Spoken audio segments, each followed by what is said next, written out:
দুষ্ট হৃদয়। এক ফোঁটা মধু মাটিতে পড়ে আছে। পাশে ছোট্ট একটি পিপিলিকা যাচ্ছিল।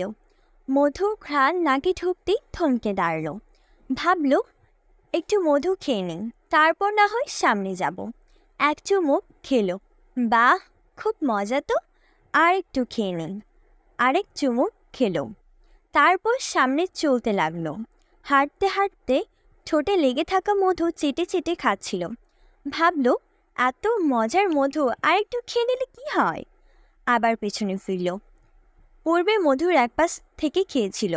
এবার চিন্তা করলো, ভেতরে মনে হয় আরও মজা। এবার আস্তে আস্তে বেয়ে বেয়ে মধু ফোঁটার উপরে উঠে গেল। বসে বসে আরামসে মধু খাচ্ছে।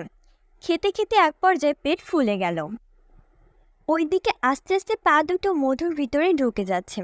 তখনই হঠাৎ টনক নড়ল তার, কিন্তু ততক্ষণে অনেক দেরি হয়ে গেছে।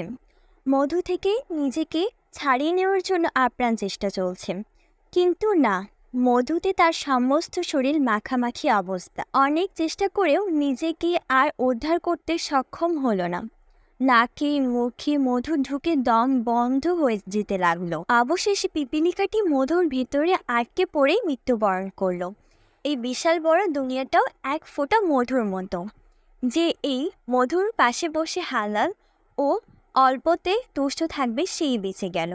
আর যে এই স্বাদের মধ্যে ডুব দিতে গিয়ে হালাল হারাম বাজ বিচার না করে শুধু খেয়ে গেল, আরেকটু আরেকটু করতে করতে একদিন সে এর মায়াজালে আটকা পড়েই মারা যাবে। তখন আর কেউ উদ্ধার করতে পারবে না। ধ্বংস অনিবার্য। তার দুনিয়া ও আখিরাত দুটোই শেষ। হে আল্লাহ, তুমি আমাদেরকে এই দুনিয়ার ভালোবাসায় অন্ধ করে দিও না। আমাদেরকে হালাল হারাম বেঁচে চলার তৌফিক দান করুন।